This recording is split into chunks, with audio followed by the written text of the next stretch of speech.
In 2094 BC, a Sumerian scribe named Nur-Adad carved something into a clay tablet that archaeologists didn't want to talk about for almost a century after they found it.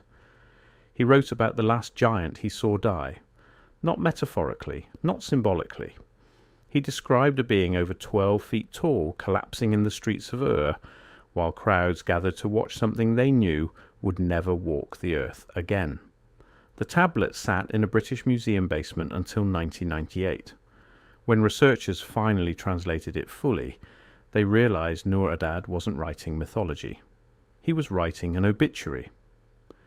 If you want to see how ancient civilizations documented things that shouldn't exist according to modern history, hit subscribe. I cover suppressed archaeology and lost civilizations every week. Now let's talk about what Nur-Adad actually saw. Nur-Adad was what the Sumerians called a dubsar, a professional scribe. His job was to document everything: court proceedings, trade agreements, royal decrees, temple inventories, the mundane machinery of civilization. He'd spent 30 years writing about grain shipments and tax collections. Then he wrote about giants. The tablet, catalogued as BM 8397, describes an event Nur-Adad witnessed in the final year of King Shulgi's reign. A being he calls Anunnaki, which translates roughly to those who from heaven came, now walking the earth no more. 12 feet tall, skeletal, skin described as grey as ash from sacred fires. The giant collapsed in the market district. Nur-Adad writes that the creature's breathing sounded like wind through empty temples. People surrounded it, but nobody helped. They just watched. Some brought their children to see it. Nur-Adad describes the giant's eyes as knowing the weight of centuries we cannot count. It spoke in what he calls the first tongue, which older priests could still partially understand. According to the tablet, the giant's last words were, "The earth grows too small for our kind." It died at sunset.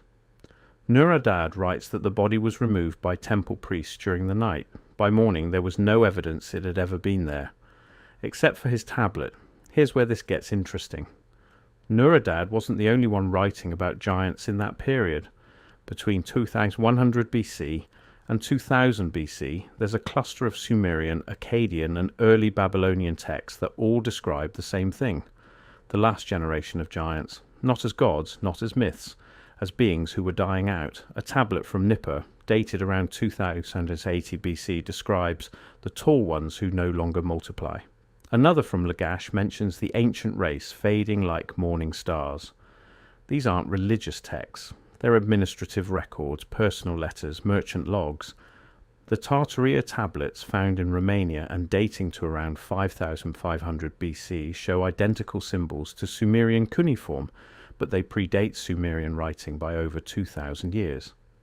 Conventional archaeology says this is impossible. The Tartaria tablets had to be fakes or misidentified. But in 2003, a German-Romanian team used thermoluminescence dating on the clay itself. The tablets were real. They were ancient, and they contained proto-cuneiform that shouldn't exist yet. One of the Tartaria tablets shows a figure, clearly human in design but massively disproportionate to surrounding figures. The height ratio suggests the large figure would have been between 10 and 14 feet tall. Next to it, symbols that translate roughly to makers or builders. The same symbols appear in Nur-Adad's tablet when he describes the giant's last words. "We were the makers, now we are the last." What's fascinating is that the Tartaria tablets weren't found in a temple or royal tomb. They were found in a simple burial pit with the remains of an adult human. Whoever was buried with these tablets wanted them preserved, hidden, kept safe. The burial shows signs of ritual significance. The body was positioned facing east toward the rising sun, with the tablets placed directly over the heart. Dr. Harold Harmon, who studied the Tartaria tablets extensively, noted something strange. The writing system appears fully formed. No evolution, no prototype phase. It just appears in 5500 BC, sophisticated and complete. Then it vanishes for 2,000 years, then Sumerian cuneiform appears using many of the same symbols. Mainstream archaeology explains this away as coincidence or convergent evolution of symbols, but Harman pointed out that 17 specific symbols are identical. Not similar, identical. The statistical probability of that happening independently is effectively zero. So who taught the Sumerians to write, and why does their writing system contain symbols for giant makers and those who came from above? Nur-Adad's tablet contains something else researchers initially dismissed as poetic exaggeration. He describes the giant's hands as bearing the marks of working stone that does not break. He writes that the creature's skin had patterns that held the memory of labours we cannot imagine. In 2010, archaeologists working at Göbekli Tepe in Turkey found something they couldn't explain. Stone blocks weighing over 16 tons lifted and positioned with precision we can't replicate today. The site dates to 9005 BC. No wheels, no metal tools, no civilization that should have been capable of this. The stones have markings, not decorative, functional, mathematical. Dr. Klaus Schmidt, who led the excavation until his death in 2014, said the precision suggested knowledge of engineering principles that should not exist for another 6,000 years. The stones at Göbekli Tepe fit together with tolerances of less than a millimetre. The weight distribution suggests whoever built this understood load-bearing physics at a level that took modern engineering centuries to develop. And it was all done 11,500 years ago. But here's what makes it even stranger. The site was deliberately buried.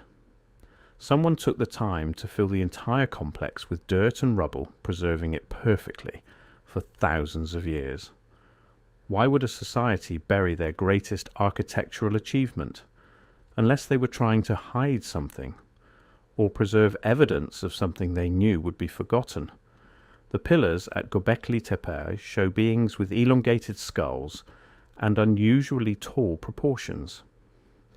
Mainstream archaeology calls these stylized humans or artistic interpretations. But the proportions are consistent across dozens of pillars. The figures are shown as teachers, leaders, builders, and they're always depicted as significantly larger than the human figures around them. Nur-Adad writes that the dying giant told the priests, "We built the first temples when your ancestors still feared the dark." The priest recorded this and sealed it in the temple archive. That archive was deliberately buried sometime around 2000 BC. Why bury your own history? Why seal away records that should have been your civilization's greatest glory? The Sumerians documented everything. They were obsessive record keepers. But between 2100 BC and 2000 BC, there's a strange gap, a period where certain types of records just stop. Records about the Anunnaki, records about those who were here before, records about the giants. What we do have are fragments, pieces that survived because they were mixed in with mundane documents or because they were copied later without understanding what they really described. The Epic of Gilgamesh, written around 2100 BC, describes Gilgamesh as 2/3 god, 1/3 man, and claims he was 11 feet tall. Scholars treat this as mythology, but Nur-Adad was writing his tablet at the exact same time Gilgamesh stories were being recorded. What if Gilgamesh wasn't a myth? What if he was one of the last hybrids, part human, part whatever the giants were? Nur-Adad describes the dying giant's eyes as Enkimeike, containing knowledge of stars we do not see. In the 1960s, researchers decoding Sumerian astronomical tablets discovered something impossible.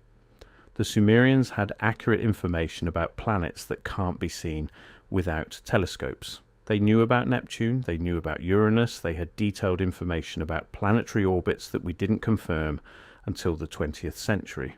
Where did they get this information?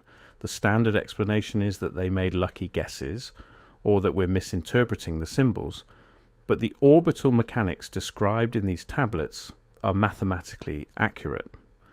You can't guess your way to that level of precision. Nur-Adad writes that before the giant died, it drew something in the dirt with its finger, a diagram. He copied it onto his tablet.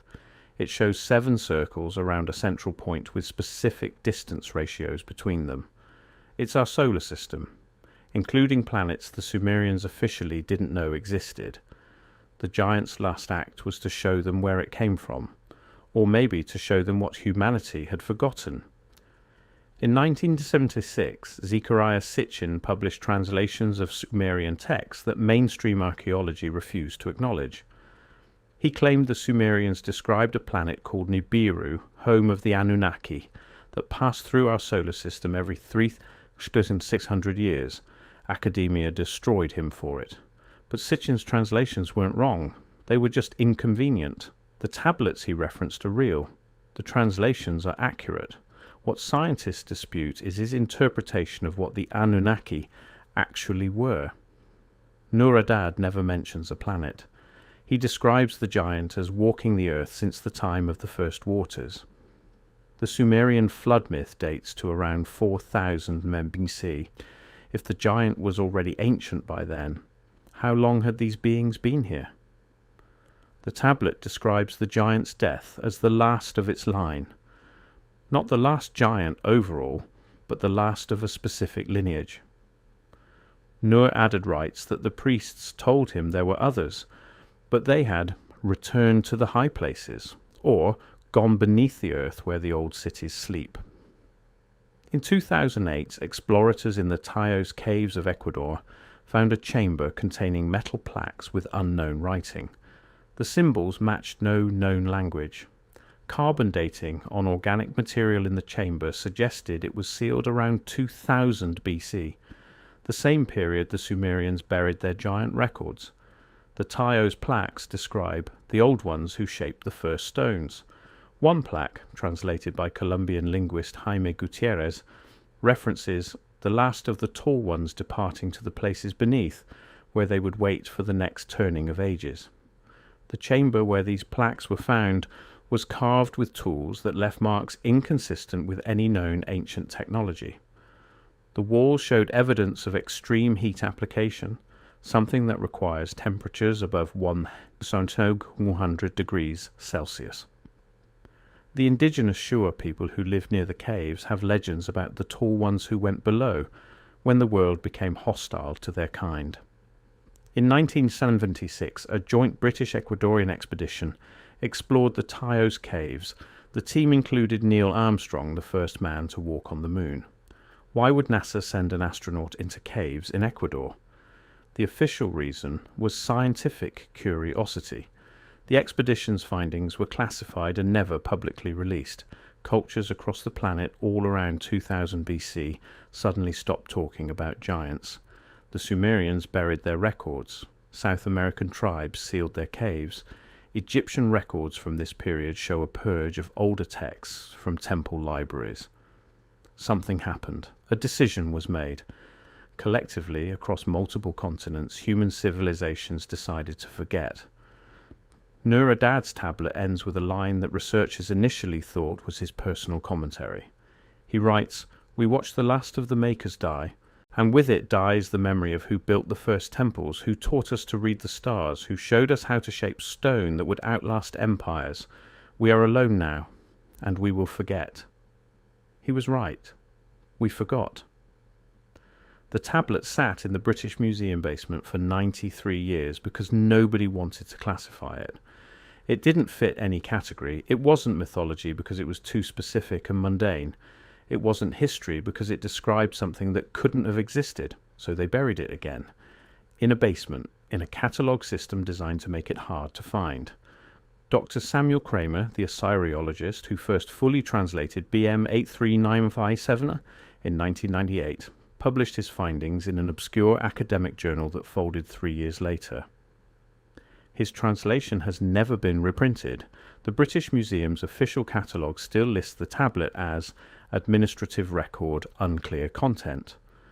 Kramer's colleagues warned him not to publish. They told him it would destroy his credibility. He published anyway, and within 6 months he lost his position at the University of Pennsylvania. His subsequent work was rejected by every major archaeological journal. He died in 2010, largely forgotten by the academic community that once celebrated him as one of the world's leading Sumerologists. The tablet itself has been requested for viewing exactly 47 times since 1998. Every single request has been denied. Conservation issues, insufficient credentials, lost in storage. The excuses change, but the result doesn't. But Nur-Adad wasn't writing about grain shipments when he carved those symbols. He was writing an obituary for a species that built things we still can't explain, a species that taught humanity things we still can't understand, a species that died out while we watched. And if Nur-Adad was telling the truth about one thing, maybe he was telling the truth about the other thing he wrote, the thing researchers definitely don't want to talk about, the part where the dying giant told the priests, "We will return when your children's children have forgotten us. When the stones of our temples are dust, we will return, and we will remember what you forgot." That was 4,100 years ago. According to the tablet, the giants operated on cycles of 3,600 years. We're overdue.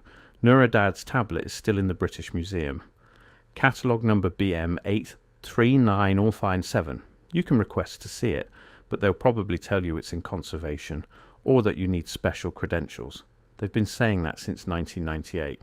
Maybe they're protecting it, or maybe they're protecting us from what it says. If you want to see more suppressed archaeology and lost history that doesn't fit the official narrative, that video is on screen now. Subscribe if you want to keep digging into what they buried.